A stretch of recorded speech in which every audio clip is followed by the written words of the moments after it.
changer de place quand le soleil est en train de changer. Et ça, ils le font pour apprendre et pour étudier.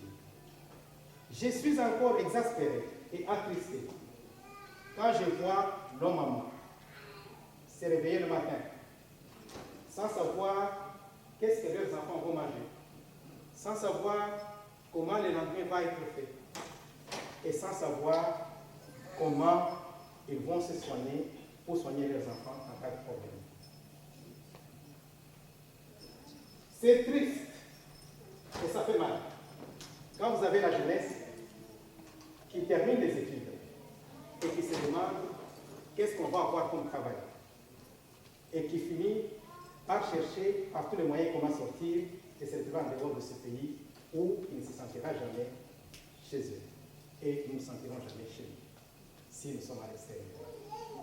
Et vous devez vous rendre compte, chers compatriotes, que la plupart des gens qui ont construit leur pays, ce sont des gens comme nous.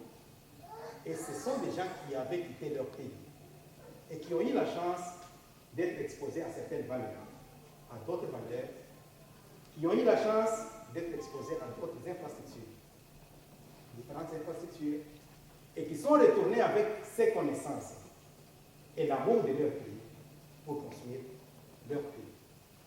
Et même quand je me réfère à la Bible, je dis toujours aux gens, notre Seigneur Jésus-Christ, quand il a été né, il était encore enfant, Hérode, par peur de ceux qui ne connaissaient pas, a cherché à l'éliminer en éliminant tous les enfants qui étaient de son âge.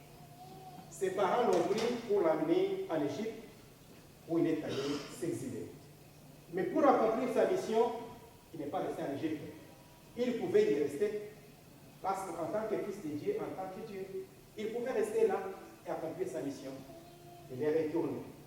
Et c'est là que la mission a été accomplie. Et quand vous regardez aussi, vous vous rendrez compte que même ceux qui avaient suivi Joseph, quand il a été vendu par ses frères en Égypte, ils avaient une terre commune. Et c'est à cette terre qu'ils sont retournés pour pouvoir aller récolter ce que Dieu avait fait pour eux.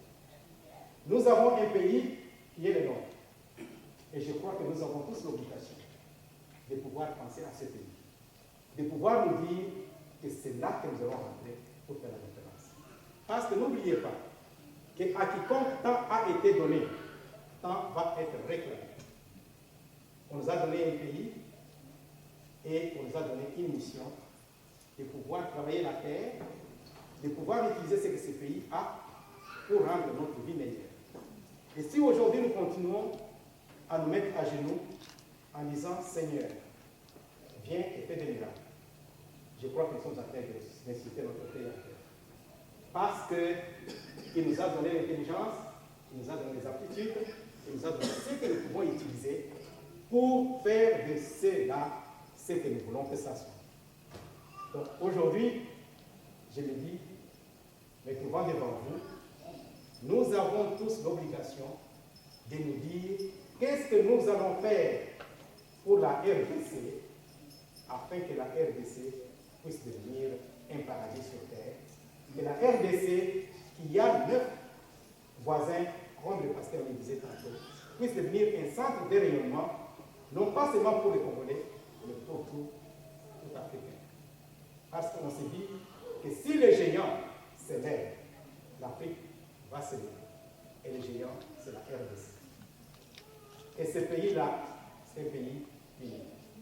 Ce pays-là a des gens uniques. Je ne préfère pas que vous puissiez me suivre comme un pasteur qui prêche. Je ne suis pas un pasteur. Je ne voudrais pas que vous puissiez être là comme des gens qui sont au deuil, qui ne sont pas au deuil. Nous sommes en train de parler de notre pays et j'aimerais que nous puissions tous nous dire qu'il y a un réveil des Congolais pour un Congo. Nous avons plus de 450 partis politiques chez nous. Et nous nous sommes dit, quelle aberration. Et si tous nous avions l'amour de ce pays, est-ce qu'il y a 450 façons de pouvoir travailler pour créer un Congo meilleur? Il n'y en a pas. La plupart des politiciens que nous avons sont des politiciens qui entrent en politique, mais vides, et qui sortent de la politique avec des comptes bancaires pleins d'argent. Personne ne peut me dire dans cette salle qu'il sait combien d'argent Kabila reçoit comme salaire. Personne ne peut me dire dans cette salle qu'il sait combien d'argent vous recevez comme salaire. Et pourtant, ce sont des travailleurs du peuple, des travailleurs de la nation. Nous devons aujourd'hui nous dire que nous devons chercher à avoir des leaders qui vont être là pour nous servir et non pas pour se servir. Nous devons chercher à avoir des leaders dont la vision, c'est le bien-être du peuple congolais. Des leaders qui sont prêts à prendre des sacrifices, des leaders qui sont prêts à pouvoir mettre tout ce qu'ils ont en eux pour que les lendemains du Congolais puissent être mieux que l'aujourd'hui du Congolais. Et ces leaders-là, nous pouvons les trouver. La génération déterminée est allée au-dessus de tout ce qu'il y a comme facteur séparateur. Parce que nous disons que la règle de diviser pour régner qui a été appliquée contre l'Afrique ne doit plus nous distraire.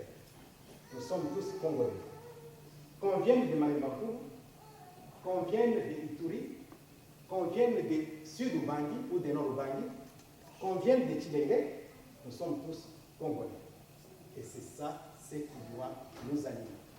Aujourd'hui, quelqu'un ne vient pas vous dire, je vais savoir d'où il vient. C'est quelqu'un qui amène des distractions. C'est l'ennemi du progrès, c'est l'ennemi de notre peuple. Nous devons nous dire, nous sommes tous Congolais, et pour le bien-être du Congo, nous devons tous être unis pour pouvoir amener ces changements.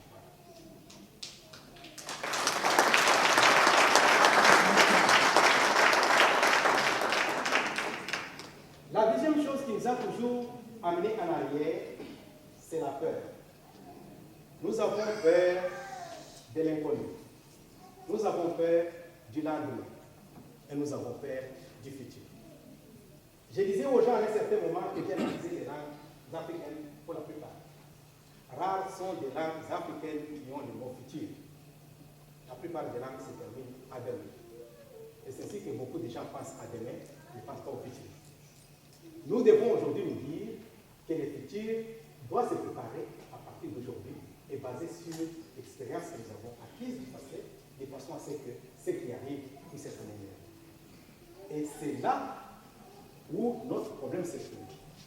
Si nous éliminons la peur, ceux qui utilisent cette peur comme faiblesse, contre laquelle ils vont utiliser l'intimidation, vont pouvoir réfléchir avant de chercher à nous intimider. Vous vous rappellerez des incidents du 15 janvier passé. Les dirigeants congolais, comme ils agissent toujours par ballon d'essai, ont pensé que, comme avec le travail que nous avons fait, ils ne pouvaient plus changer la Constitution, mais perpétuer les règles de Kabila pouvaient se faire à travers des glissements. On appelle comme glissement du mandat. Et ces glissements viennent avec quoi? Avec une loi électorale qui dit qu'avant d'aller aux élections, nous devons avoir le recensement, oubliant qu'avant d'aller aux élections, les électeurs vont s'enregistrer. Et que les fiches d'enrôlement créent déjà une base qui va permettre qu'on sache qui a gagné. Et là, ils ont tenté de faire un glissement. Et quand notre population s'est mise debout pour dire ah, c'est assez, et ce n'était même pas une grande partie, une minorité. Cette loi-là a été, comme disent les Anglais, rescinded. Ça a été retourné, amendé, et finalement, le calendrier global est sorti. Mais ne pensez pas que tout est fini, parce que le gouvernement congolais, c'est un monstre à plusieurs têtes. Quand tu coupes une, il y a une autre qui sort. Et celle qui sort risque d'être beaucoup plus grande que ma conséquence. Alors nous devons être préparés pour ça. Parce que aussitôt qu'on a parlé de ça, le calendrier global est sorti. Et qu'est-ce que le calendrier dit? Bien que ceux que nous allons voter en 2015, dans les municipales et dans les provinciales, vont avoir un mandat de 5 ans. OK? Les gens qui doivent le voter ne sont que ceux qui étaient prêts à voter en 2011. C'est-à-dire que quelqu'un qui, en 2011, n'avait pas 18 ans et qui aujourd'hui a 22 ans, n'a pas le droit de voter. Parce que les élections, ce sont des élections qui rectifient 2011. Et les partis politiques qui doivent aller à ces élections sont des partis politiques 2011. Mais alors, nous, on leur dit ceci, si c'est ça votre logique, Alors en 2016 ici, ces gens doivent partir aussi. Parce que là, nous considérons qu'ils ont été élus en 2011. Alors, c'est comme si les villes ne tuaient pas, c'est encore un ballon d'essai, c'est encore un monstre, c'est encore une tête qui est sortie. Et nous devons travailler pour progresser. C'est pour vous dire que le travail n'est pas facile.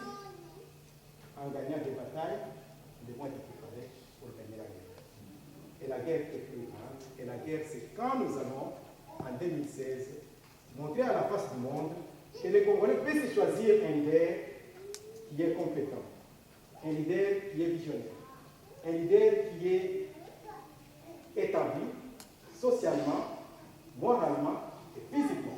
Parce qu'il est difficile que quelqu'un qui ne sait pas gérer une petite famille, qui ne peut pas gérer une petite organisation autour de lui, puisse, du lendemain, être capable de gérer tout un pays.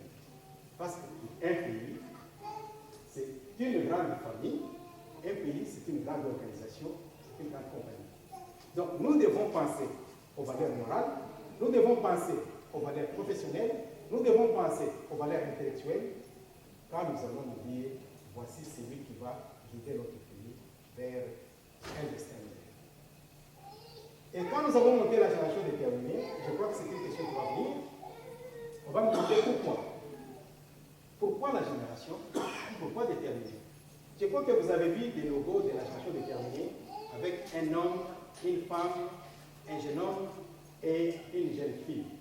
C'est une génération. Une génération qui est au centre du globe. Comme nous disons que notre pays va être le rayonnement, non seulement du continent africain, mais un pays qui va faire que l'Afrique devienne visible. Et quand nous parlons de la génération, et que nous ajoutons le mot déterminé. C'est parce que je considère d'abord moi-même comme quelqu'un qui vient d'une génération sacrifiée. Et des fois, quand je dis ça à mes enfants, ils se moquent de moi, et c'est ça ce que j'ai vécu. Je vous parlais des enfants qui s'asseyaient sur des pierres. J'ai commencé mon école primaire assis sur des pierres. J'ai commencé mon école primaire, et jusqu'au moment où je suis arrivé en 6e